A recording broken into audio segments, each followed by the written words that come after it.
Dear learners, welcome to this session. We are now in week 2, and in this session we would be discussing office procedures and documentation. The first video would be the first part of office procedures and documentation, and the second one would be the office procedures and documentation part 2. In this we would be discussing different aspects related to the trust, society and the company, how they are formed, though we have already discussed some of this part and the structure of the formation of different types of NGOs in earlier course also and in earlier sections also. But in this we would be discussing what are the documents which are actually required for the NGOs to form a different structure, for example a trust, a society or a company. And we'll see some of the screen recordings of some NGOs where they are acting as different forms of NGOs and how they are working. So when we talk about office procedures, this is basically the methods which are required in a particular office. And when we talk about NGO, it doesn't mean that it is a not-for-profit organization, so it won't be having an office. It is having an office, it is having a proper structure, it is having a proper setup where it does require different procedures, different kinds of documentations, and there is paperwork involved. Even in the digitized world in the present times, this kind of paperwork is required. So kind of procedures, a certain set of procedures are required for any form of NGOs. Now let us discuss some of these procedures. First of all, we'll just go through the setup formation or how the NGOs are set up or formed. It is very important to understand this concept, though we have studied it, but it is important to go through it again and again because we need to understand how the NGOs are set up or how the NGOs are formed. First of all, it is very important to define the cause, that is the reason for existence of an NGO. It can be health, it can be education, it can be advocacy, it can be welfare, it can be for the girl child, it can be for the underprivileged, whatever the cause may be. So when we decide to form an NGO or when we decide to set up an NGO, it is very important to define the cause for that particular NGO, why we do want to set up an NGO, what is the requirement, what are the usefulness of that particular NGO, if it comes up, how it will benefit to the community, how it will benefit the society. All these aspects are required. So defining the cause is very important. Then it should have board of directors or members, the people who will govern the NGO. Basically, it is the like-minded people, because when we talk about the NGOs, it is the like-minded people who come together to govern the NGO. And it should have a proper name. The name has to be registered if the NGO has to be registered, because we are talking about office procedures and documentation. That means the NGOs have to be registered here. So even the name has to be registered. Then there should be memorandum of article of association or incorporation, whichever is applicable. There is a registration process involved, how the funding would be done and how the networking would be done. So all these aspects need to be covered when the NGO is set up. When we talk about formation of NGOs, we know that a non-governmental organization is perceived to be an association of persons or a body of individuals, and in this case, in this specific case of any kind of an NGO, this association of persons or a body of individuals is within the like-minded people. NGO may be registered under any of the following Indian acts, because when we talk about the office procedures and the documentations related to it, we need to understand these three Indian acts categorically. These Indian acts are charitable trust, that means NGOs can be formed under charitable trust. NGOs can be formed under society for the Societies Registration Act 1860, or it can be acted as, or it can come up as licensed company under section 25A of the Companies Act 1956. Now this was the earlier version. Under the Companies Act 2013, this section is now termed as section 8. So we do include or we just use this section 25A and section 8 interchangeably, because there are certain concepts which have been slated earlier in earlier study materials or earlier texts. So where section 25 is being considered under Indian Companies Act 1956. But now in 2013, with certain amendments and the new Companies Act coming up, section 8 is being used for the licensed company, and this company should be not for profit company. So these are the three acts which needs to be covered in the basic concept of formation of NGOs. These are the different stages in the formation of NGOs, which is very important to understand before we move on what is a trust, what is a society, or what is a company. Now in stage 1, one has to decide that what will the NGO be, whether the NGO will be like a society, whether the NGO will act as a trust, or the NGO will act as a company. Accordingly, the like-minded people, they come together and they select the name which gets approved through the registration process, and then the NGO is registered through a deed. Then we procure NOC from the owner of the place where NGO will be located. Now if it is the place of the owner himself or herself, this NOC is not required. Then submitting the proof of residence and the identification of the persons or members concerned. In this case, it is very important to understand that all the members should have an ethical background and should not have any cases pending against them. So they should be ethical in nature. Now let us now see one by one what are the documents required for a trust, what are the documents required for a society, and what are the documents required for a company. Now in this section we would only be covering the trust and some of the concept of bylaws, which is very important for the societies. So we'll just cover what are the documents required to form a trust and how the registration is done, and we'll see an example what is a trust and how it has been formed and for what purpose, and then we'll move on to certain bylaws. In the next session we would be seeing the documents required to form a society and a company, and what are the bylaws which govern the society. So this is the module of the study in this whole week. When we talk about the documents which are required to form a trust, it is very important that a trust may be declared by any of the following types of instruments. Now when we talk about instruments, this is a technical term which is legal term and which is used for documents. So there should be a trust deed where a trust is declared inter vivos. That means the trust between the members, between the parties who are forming the trust or who are forming that particular kind of NGO, that has to be declared. So the trust deed consists of the trust which is declared between the members of the NGOs. There should be a will where the trust is declared thereunder. These are technical terms, so I am just repeating as it is. I am not modifying it, because in legal terms these things are explained in this manner only. So that is why it has to be thereunder. There should be a memorandum of association along with the rules and regulations and the bylaws, which we would be discussing later when the institution is being formed as a society.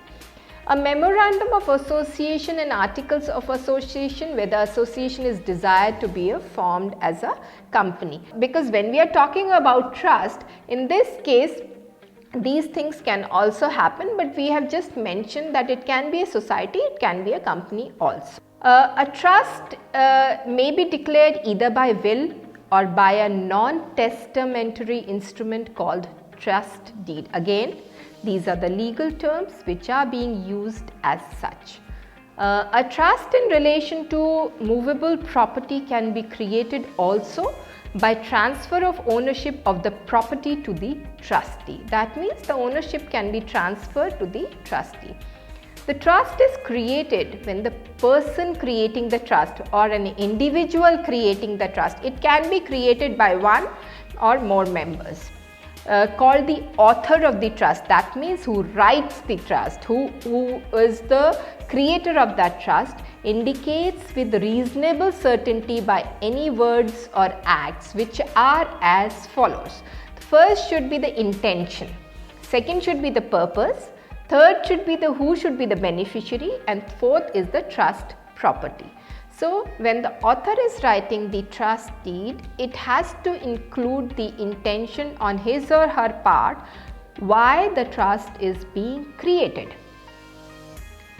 Then the second part is what is the purpose of the trust, how the trust is going to benefit the society. Then the third part is who will be the beneficiary, who will fund, who will support the organization, how the organization will generate the funds. All these things should be included in the will. Then there is a trust property. The property, trust property means where the trust is located. That becomes the property of the trust. That is not the individual's property. So that is where the transfer has to be done in the name of the trustee. The intention may be expressed orally or in writing. However, a trust in relation to immovable property has to be declared in writing. That means the intention may be verbal or in writing, but the trust in relation to immovable property, something which cannot be moved, has to be declared in writing, signed by the author of the trust, that means who has created the trust, and has to be registered at the office of the local sub-registrar where other documents of the trust are registered. Trust may also be created under a will. What happens is, like most of the cases, if you find, you will see that elderly people, they write a will and they just give all their money, or they write a will and they say that after their death or whatever the case may be, even when they are alive, the whole money which the corpus fund which they have, the personal funds they have, that will be donated to a trust, any kind of trust, or that can be given to a trust which has been created. A new trust will be created under such and such name, and that money has to be used for that purpose only. So there are many in India, we have many such kinds of trust which has been created under a will. In case of trust created under a will, even if it relates to immovable property, no registration is necessary because will in itself is a registered document. Now these are the contents of the trust deed. We have talked about trust deed which has to be written by an author. So these are the contents of the trust deed which has to be in sequence and which has to be as per the rules and regulations of that particular location. Now trust deed generally incorporates the following. The first one is the names of the authors. See, I have used S under brackets. This means it can be an individual or it can be more than one member. So if it is more than one member, it will be names and the authors. If it is only one member, it will be the name of the author of the trust. So the name, again the same case applies, the singular and plural form. So if it is an individual, it is the name of the trustee. If it is more than one member, it will be the names of the trustees. The name of, if any, of the beneficiary. They can be one beneficiary or they can be more beneficiaries, or whether it shall be the public at large. In any case, the names have to be included. What are the objects of the trust? What are the names of the trust? The place where its principal and other officers shall be situated, that should be included under the trust deed, because this is very important, because in the first part we discussed the tax related issue. Now the official address is very important regarding the tax related issues also. The other content of the trust deed is the property that will devolve upon the trustees. In case of immovable property, a description of the property has to be given. The procedure for appointment, removal or replacement of a trustee, their rights, duties and powers etc. has to be included. The rights and duties of the beneficiaries, what are they going to do? See, everything is very clear in the trust deed. If you see these points, you will find that even the rights and duties are being mentioned categorically, that this person is going to do this person is going to do this, so that there is a transparency. There is no communication failure. There is no fraud. So these kind of, government has made things very transparent, but then there are certain cases where unethical issues, they do creep up. Those are exceptions. But when we talk about trust deeds, these things have to be categorically mentioned. Then there should be the provision for dissolution, that if some members, they don't agree, they want to back out, what will be the provision for dissolution means? What will be the provision for dissolving the trust, that the trust may not exist or the trust ceases to exist. Now then, signature of the author or authors and signature of the witnesses is very important under the contents of the trust. Now these are certain guidelines. We will scroll down certain guidelines when the NGOs, they act as trust. So trust can be established by any legal entity through a registered trust. It has to define clearly the aims and objectives, the steps to form the trust, the name has to be selected, the trust deed has to be drafted. Trust can have one or more persons to govern and operate the trust. Some other guidelines are getting PAN card for the trust. As I said, there are tax related issues also. One has to file the returns if a property or if the funding is more than a specific amount. The bank account in the name of the trust for regulation of funds. I spoke about the beneficiaries, where the funds will come from, where the funds will go. For this, the account has to be created. Getting exemption under section 80G of the Income Tax Act, as I stated earlier in the first week, that exemption, for getting the exemption under section 80G, there is a different procedure for registration. Once the trust is registered, that doesn't mean that it is exempted under section 80G. For that it has to apply it separately. Getting the clearances from the RBI for receiving foreign funds and annual tax returns of the trust to be filed.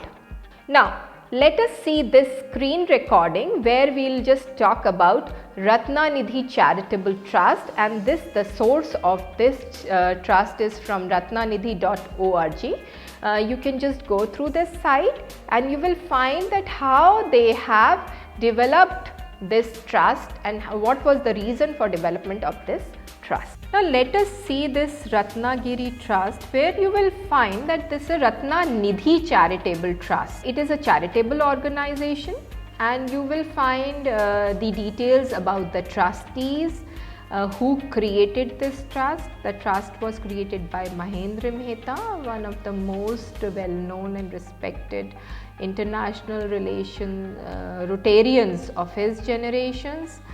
And his son is now the new trustee. His wife also is a part of Ratnanidhi.org, and they had a vision to expand the scope of the mission with the enthusiasm, zeal and dynamic approach he had, and this was the reason, this was the intention of building the trust. And this trust, it's a charitable trust, and the financial resources, the beneficiaries are from his own families and friends. Now if you see the partner brands which are associated with the trust, because the trust is growing, So you see there are their own Ratna Global is the partner, Google is the partner, then you have many such organizations like Book Project, Rise Against Hunger, even the corporates like Titan, Essilor, ACC Trust, all these they are a part of this organization. So this is very important to understand. And they have also given the reason why to partner with them and how it will benefit the underprivileged. Then if you see the board of advisors, you have different advisors in this and see all the details are given on the trust site itself. This is very important to note. And if you see, the board of advisors are from the educational background, from the corporates, and it is a varied range of experiences which is being used by the trust. Now if you just go and see the associated organizations of this trust, they are associated with say Google Foundation, they are associated with Titan Eye Plus and their partners. And you see one more important thing they have given, which the code of conduct, which we talked about the ethics of NGO in first course, and they have categorically mentioned what is the code of conduct for their organization, what is the values that support this code, and they believe in respect, and they're respecting the employees, respecting the people involved and the possibilities they generate. So it is like competence, diligence, respect in an ethical manner. They have different projects like health and mobility, food for education, Vision 10,000, Mission Million Khichdi, Cyclothon, etc. And if you see the news articles, media galleries, everything is available on the site itself.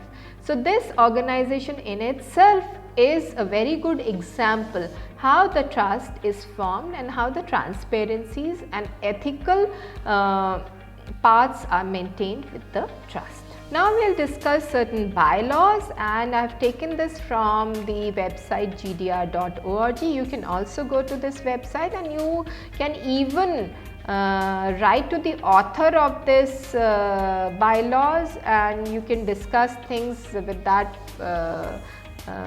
author also.